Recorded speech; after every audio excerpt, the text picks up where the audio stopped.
क्या शुरू करे थे? सेंटर ऑफ मास। आ रहा है क्या सही से? ठीक, चलो देखो, तो सेंटर ऑफ मास थोड़ा रिवाइज कर लेते 10-15 मिनट में, फिर आगे बढ़ेंगे।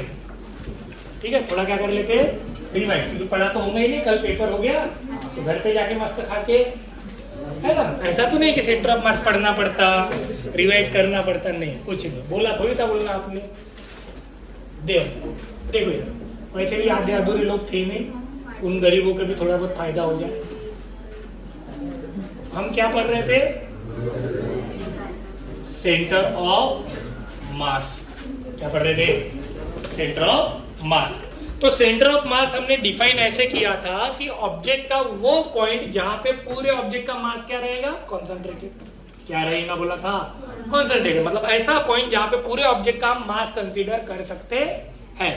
इसका यूज कहाँ होगा वो थोड़ा सा अभी पढ़ेंगे, तो रिवाइज करेंगे, तो कुछ नई चीजों के साथ करेंगे, वही थोड़ी ना फिर से रिवाइज करेंगे। ठीक है, तो जैसे अगर मुझे फोर्स बराबर मास इनटू एक्सेलरेशन लिखना है किसी भी रैंडम ऑब्जेक्ट के लिए, बराबर है, कोई भी क्या है अपने पास एक रैंडम ऑब्जेक्ट है, इसका मुझे फोर्स निकालना है, तो मैं इसका क्या कंसीडर करूंगा बेटा? सेंटर ऑफ मास। जो भी एक्सेलरेशन हम कंसीडर करेंगे वो किसका होना चाहिए? इस पॉइंट का होना चाहिए। उस पॉइंट का नाम क्या है? सेंटर ऑफ मास। तो एक्सेलरेशन किसका कंसीडर करेंगे हम? सेंटर ऑफ मास का। ऐसे ही मुझे अगर मोमेंटम निकालना है, मास इनटू वेलोसिटी, तो मैं वेलोसिटी किसकी लूंगा? सेंटर ऑफ मास की। मुझे हर पार्टिकल की वेलोसिटी पता है क्या?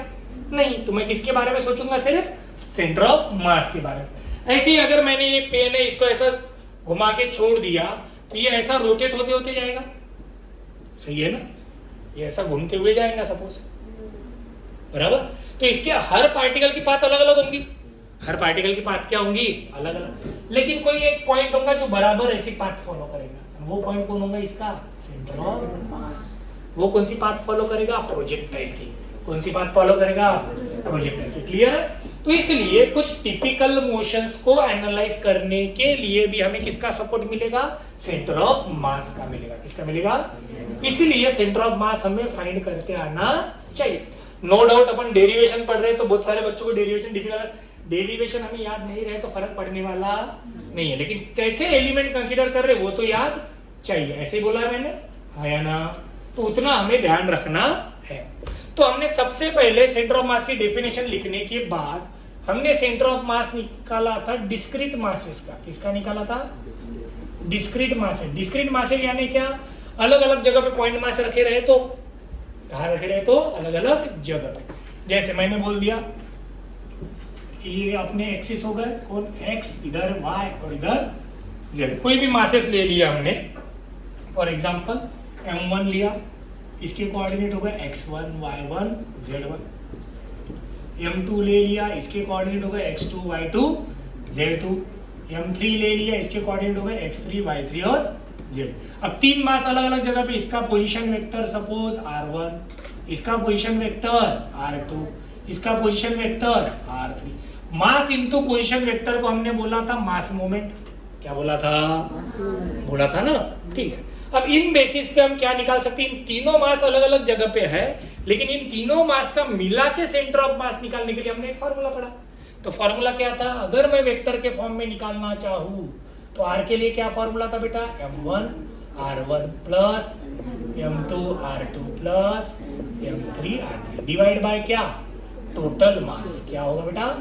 Total mass m1 plus m2 plus m3। सही है? अबे हाँ या ना? ठीक। वैसे ही अगर मुझे x y z कोऑर्डिनेट निकालना तो मुझे x निकालना तो मैं क्या करूंगा? m1 x1 plus m2 x2 plus m3 x3 upon क्या आएगा? m1 plus m2 plus m3। सही है? ऐसे ही मैं y भी निकाल सकता हूँ और z भी निकाल सकता हूँ। समझ में आ गया? तो हमें सिर्फ क्या चाहिए? पॉइंट्स के कोऑर्डिनेट्स पता चाहिए। तो हम सेंटर ऑफ मास के कोऑर्डिनेट भी निकाल सकते हैं और सेंटर ऑफ मास का वेक्टर भी निकाल सकते हैं। वेक्टर कैसे निकलेगा? वेक्टर पुट करेंगे तो वेक्टर मिल जाएगा, कोऑर्डिनेट्स पुट करेंगे तो कोऑर्डिनेट्स मिल जाएंगे। समझ में आया? तो इस पे से हमने निकाला था। तो ये किसके लिए यूज कर रहा है? जब मासेस अलग अलग जगह पे रखे होंगे। तो इस केस में जो सेंटर ऑफ मास हमें मिला था वो इमेजिनरी था कि रियल था? इमेजिनरी। कौन सा था? क्यों? क्योंकि वो कहीं तो भी बीच में आएगा, भलती जगह पे। ये तो हवा में है ना, फिक्स है कि वहां पे कोई मास है क्या एक्चुअल में? नहीं। इसलिए हमने बोला था कि सेंटर ऑफ मास रियल भी हो सकता है और ऐसा हमने बोला था। क्लियर? अबे हाँ या ना? याद आ रहा है? मर गए? हाँ। कहीं से नहीं, कुछ फर्क नहीं, जिंदा लाश है बोलना है। बस ख्यालों में चिवड़ा चकली चल रही। संपले? अच्छा बेटा म्हणूनच तोंड उतरले। चल देखो, इसी बेसिस पे एक एग्जांपल और एक चीज हमने बोली थी, अगर सिमेट्रिक डिस्ट्रीब्यूशन रहा, ऐसा डिस्ट्रीब्यूशन रहा यम यहाँ चारों जगह पे चार कॉर्नर पे, तो उसका सेंटर ऑफ मास कहाँ आएगा? उसके सेंटर पे आएगा। अगर ऑब्जेक्ट सिमेट्रिक रहता है या मास का डिस्ट्रीब्यूशन कैसा होता है? सिमेट्रिक होता है, तो हमने बोला था सेंटर ऑफ मास हमेशा कहाँ आएगा? सेंटर पे आएगा। कहाँ आएगा? सेंटर पे। सही है? ठीक। अब उसी बेसिस पे एक नया क्वेश्चन करते हैं अपन। बहुत सारे क्वेश्चन तो कर चुके हैं, फिर भी समझने के लिए। और एक चीज पहले, हाँ ये वाला अपन ने 2 पॉइंट मास भी पढ़ा था बेटा? अबे पढ़ा कि नहीं? 2 पॉइंट मास सिस्टम पढ़ी है? चलो 2 पॉइंट मास में क्या बोला था हमने? अगर आपके पास 2 मासेस है कोई भी, m1 और m2, याद रखना बेटा, इसमें दो बहुत काम की चीज है ये। 2 मासेस अगर अपने पास m1 और m2 और इनके बीच डिस्टेंस कितना है? l। तो मुझे अगर इन दोनों का सेंटर ऑफ मास निकालना है, क्या निकालना है? सेंटर ऑफ मास। तो मैं ऐसा समझूंगा कि सेंटर ऑफ मास m1 से कितने डिस्टेंस पे है? x1 पे। m2 से कितने डिस्टेंस पे? x2। हमें पता नहीं एग्जैक्ट कहाँ है। अगर ये m1 m2 सेम रहे तो एग्जैक्ट सेंटर पे ही आएगा। m1 m2 सेम रहे तो एग्जैक्ट कहाँ आएगा? सेंटर पे, क्योंकि इधर भी मास सेम, इधर भी मास। m1 ज्यादा रहा तो इसकी तरफ आएगा, m2 ज्यादा रहा तो m2 की तरफ। सही है? कौन? सेंटर ऑफ मास। किसकी बात हो रही है?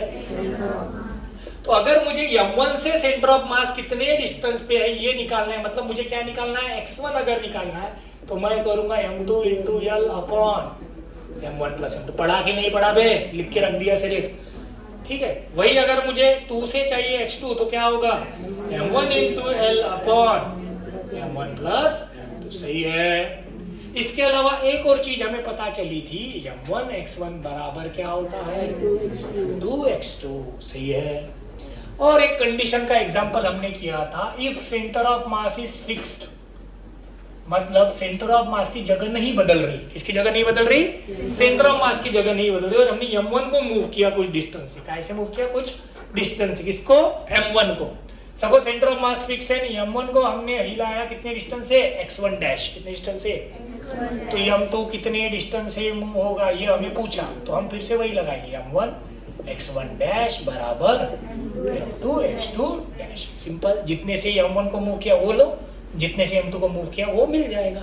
समझ में आया कि नहीं? लेकिन दोनों मूव हमेशा अपोजिट साइड पे होंगे। m1 को लेफ्ट में लेके तो m2 राइट में जाएगा। अगर m1 को लेफ्ट में राइट में मूव किया तो m2 लेफ्ट में आएगा। समझ में आया ना? क्योंकि सेंटर ऑफ मास की जगह बदलनी नहीं चाहिए। लेकिन अगर सेंटर ऑफ मास की जगह बदली, ये कंडीशन नहीं लिखी थी अपन ने, अब ऐड कर देते, एक एक चीज ऐड करते जाएंगे ना रिवीजन के साथ, वही थोड़ी ना पढ़ेंगे किसा बेटा। तो अगर मैं बोलूं कि सेंटर ऑफ मास की जगह बदल गई, if centre of mass is not fixed, क्या कहा मैंने? समझ में आया? अब सेंटर ऑफ मास की जगह फिक्स नहीं है, मैंने m1 को मूव किया dx1 से, डिस्प्लेसमेंट क्या लिया मैंने? dx1, तो m2 का डिस्प्लेसमेंट कितना? dx2 बोल देंगे। सेंटर ऑफ मास कितने से मूव हुआ? सपोज dx से। कितने से मूव हुआ? तो आपको सिंपल फॉर्मूला याद रखना है बेटा, सेंटर ऑफ मास का डिस्प्लेसमेंट dx बराबर m1 इंटू इसका डिस्प्लेसमेंट प्लस m2 इंटू इसका displacement divide by m1 plus m2। तो जनरल फॉर्मूला यही है, जनरली फॉर्मूला है ना अपना, ये वाला ही फॉर्मूला है ना पहले जो लिखा अपन ने। अब यही फॉर्मूला है ये सर। सिर्फ वहां पे कोऑर्डिनेट की जगह क्या आया? जितने से मूव किया वो। m1 को सपोज हमने dx1 से मूव किया तो या dx1 ले लेंगे, m2 को हमने कितने से मूव किया? dx2, तो dx2 ले लेंगे। समझ में आया? dx किसका डिस्प्लेसमेंट है? सेंटर ऑफ मास का। किसका है? ये कब है? जब सेंटर ऑफ मास क्या है अपना? फिक्स। यहाँ क्या बोला मैंने? Centre of mass is not, मतलब सेंटर ऑफ मास की जगह क्या हो गई? चेंज। क्या हो गई? चेंज। अगर सेंटर ऑफ मास की जगह चेंज होती है बाय अमाउंट कितना? dx। कितना अमाउंट? dx। तो हम ऐसे निकाल सकते हैं। समझ में आ गया? यस और नो? चलो, तो अब इसी बेसिस पे एक नया एग्जांपल करते हैं। मैं एक सिस्टम ले रहा हूं कोई भी अपने मन से एक प्लेट है,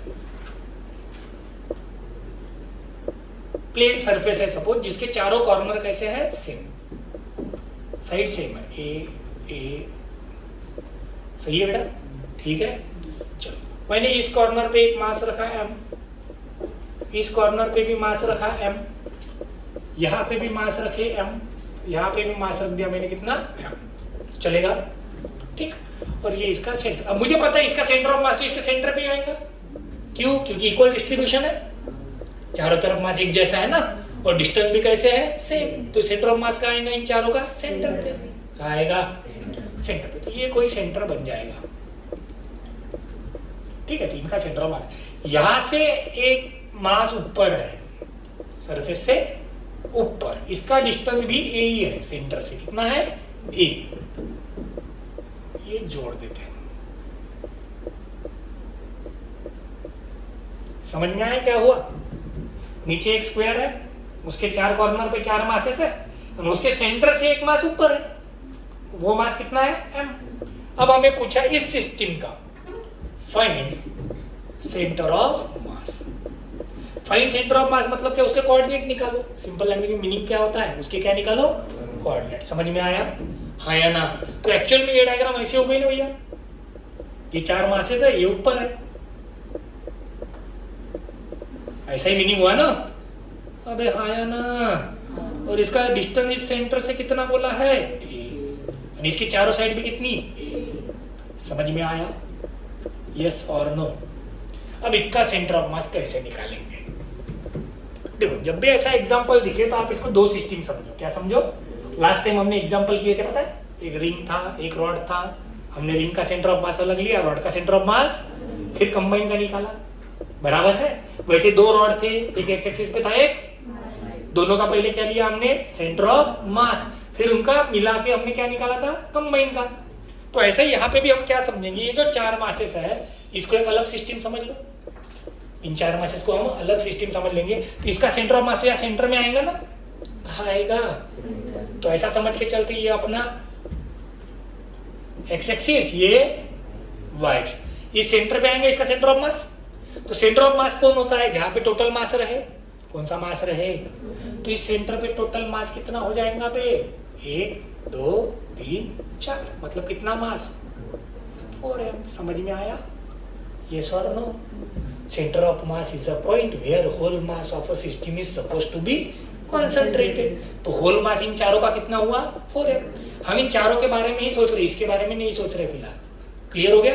तो ये बन गया कितना, 4m। अब ये एक 4m हो गया और ये एक m है, दोनों के बीच का डिस्टेंस पता है मुझे, ये ऊपर मास कितना m, ये मास कितना बे 4m, और इन दोनों के बीच का डिस्टेंस कितना a। तो 2 पॉइंट मास वाली सिस्टम से फॉर्मूला लगा के आंसर आ जाएगा। मैं इसको समझ लेता हूँ सपोज m1, इसको मैं बोल देता हूँ m2। मुझे m1 से डिस्टेंस चाहिए ओरिजिन से, तो m1 से डिस्टेंस चाहिए, तो इसे हम क्या बोलते हैं, x1, m2 into l upon, यही फॉर्मूला है ना दो मास सिस्टम के लिए, अबे आया ना, यही है। तो क्या आएगा, m1 से डिस्टेंस लेना है तो यहाँ 2 आएगा ना, 2 से डिस्टेंस लेना रहा तो कौन आता है, 1, इतना ही तो फर्क है। तो m2 into l upon m1 plus m तो कितना है m, l कितना है a, दोनों मास की एडिशन 4m प्लस m कितना हो गया 5m, m कितना आया बे a/5। मतलब यहाँ से सेंटर ऑफ मास कितनी डिस्टेंस ऊपर रहेगा, a/5। समझ में आया क्या, अब समझे कि नहीं, समझ गए। और वो सिर्फ काय पे आएगा, y पे आएगा, काय पे आएगा, क्यों y पे आएगा, x और z क्यों नहीं आएगा, क्योंकि ये ऑब्जेक्ट सिमेट्रिक किसके अबाउट है बेटा, y एक्सिस के अबाउट, आधा इधर आधा, तो उसको x और z आने के चांसेस, समझ गए, समझ में आया।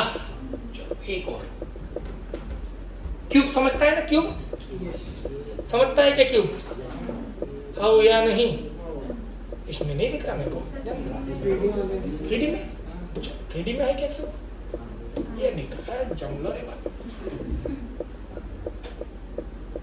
चलो ठीक है,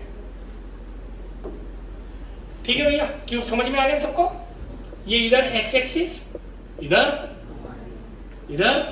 z, चलो बढ़िया। अब मैंने बोल दिया ये जो पीछे के 4 कॉर्नर है, यहाँ पर m, इधर भी m, इधर भी m, और इस सेंटर पे भी चलेगा। समझ में आया ना क्या किया मैंने? और ये जो आगे के 4 कॉर्नर है 2m,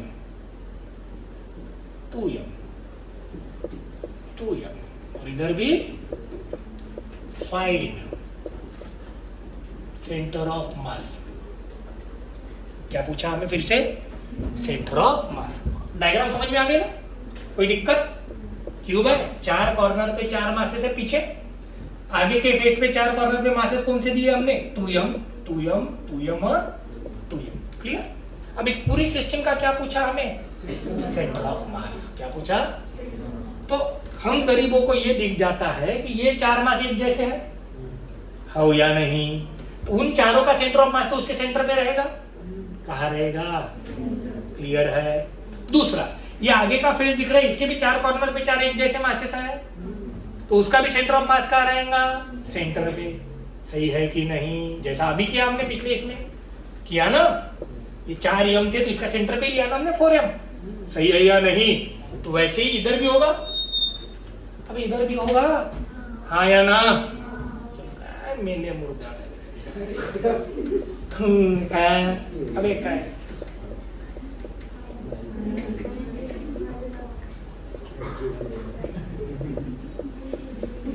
ये सब वो सेंटर मैंने पिछले वाले फेस का बोल दिया। यहाँ पे कितना मास आएगा बताइए? 4m। कितना आएगा? समझ गए? कितना आ जाएगा? 4m। चलिए आगे वाले फेस का सेंटर में यहाँ गई तो भी पकड़ लो सपोज, तो यहाँ कितना मास आएगा कोई बता सकता है? 8m। समझ गए क्या? यस और नो? यस। अब ये क्यूब है, मतलब इसकी सभी की सभी साइड क्या है? ए। सभी की सभी साइड क्या है? ए। मतलब ये साइड भी कितनी है? ए। ऐसा ही मीनिंग होता है ना क्यूब का? सही है ना? ठीक। चलो सर क्यूब नहीं दिख रहा, पैरेललोपिपेड दिख रहा, तो मारोगे मुझे? नहीं, मैं बोल रहा हूँ सभी साइड कैसी है? सेम। तो आपको थोड़ी ना सोचना है। ठीक है, तो ये हो गया। तो ये 4m पीछे के फेस पे है, ये 8m, तो इन दोनों के बीच का डिस्टेंस बेटा कितना होना चाहिए? ए। हाँ या ना? देखो पीछे के फेस और आगे के फेस के बीच डिस्टेंस कितना? समझ गए क्या? क्लियर? तो मैं इनको 2 पॉइंट मास समझ सकता हूँ। ये 4m, ये 8m, और इनके बीच डिस्टेंस कितना? मैं इसे m1 बोल दूं, इसे चलेगा? चलेगा क्या? तो मैं m1 से इसका डिस्टेंस निकाल सकता? मैं जनरल फॉर्मूला लगा देता मेरे लिए, x1 बराबर m2 इंटू l अपॉन, चलो बताइए m2 कितना है? 8m, डिस्टेंस कितना है? l, टोटल मास कितना है? 8 प्लस 4 कितना हो जाएगा? 12 m 4 2 जा 4 3 जा कितना आया? 2l/3, मतलब 2a/3। समझे क्या? पर ये अपना आंसर नहीं हुआ। ये तो 4m से इसका डिस्टेंस हुआ, सेंटर ऑफ मास का कितना आया? 2a/3। मतलब इस 4m से इधर कितना है? 2a/3। अब थोड़ा सोचो, ये x एक्सिस था बेटा अपना, ये कौन सा एक्सिस था? ये कौन सा था? तो ये जो डिस्टेंस अपना आया सेंटर ऑफ मास, ये तो z कोऑर्डिनेट हुआ ना? आया ना? समझ रहे हो? नहीं समझा? नहीं समझा? ये प्लेन यानी xy हो गया, ये प्लेन कौन सा हो गया?